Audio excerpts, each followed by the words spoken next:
সালামু আলাইকুম সম্মানিত মৎস্য খামারি ভাই বন্ধুগণ, আশা করছি আল্লাহর রহমতে সকলে ভালো ও সুস্থ আছেন। আপনারা যারা চাচ্ছেন যে আমরা অল্প খরচে কীভাবে মাছের পোনা চাষ করব, তাহলে এই ভিডিওটা আপনাদের জন্য।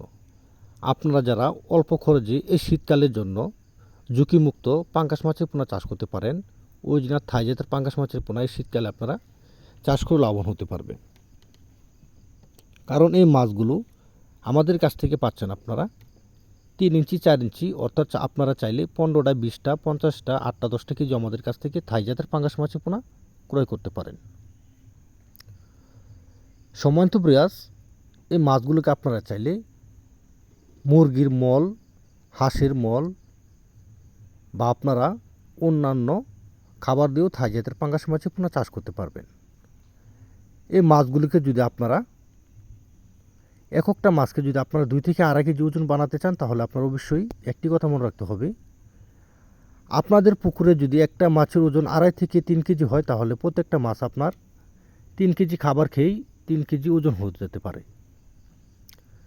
কারণ আমরা এই মাছগুলো দিচ্ছি প্রতি শতাংশে আপনারা চাষ করতে পারবেন 300 থেকে 400 পিস মাছ আপনারা মিক্সভাবে চাষ করতে পারবেন। অন্যান্য মাছের সাথে যদি আপনারা থাই জাতের পাঙ্গাস মাছের কোনো মিক্সভাবে চাষ করতে চান, তাহলে আপনারা কাপ জাতীয় রুই, কাতল, মৃগেল এই মাছগুলো থাই জাতের পাঙ্গাস মাছের সাথে মিক্সভাবে দিতে পারবেন। 15টা থেকে 20টা পিস আপনি দিতে পারবেন প্রতি শতাংশে থাই জাতের পাঙ্গাস মাছের পোনার সাথে মিক্সভাবে চাষ করার ক্ষেত্রে। আর আপনারা যদি থাই জাতের পাঙ্গাস মাছের পোনা একক চাষ করতে চান, তাহলে আপনারা 350 থেকে 400 পিস মাছ আপনারা চাষ করতে পারবেন একক কালচারের জন্য পুকুরে।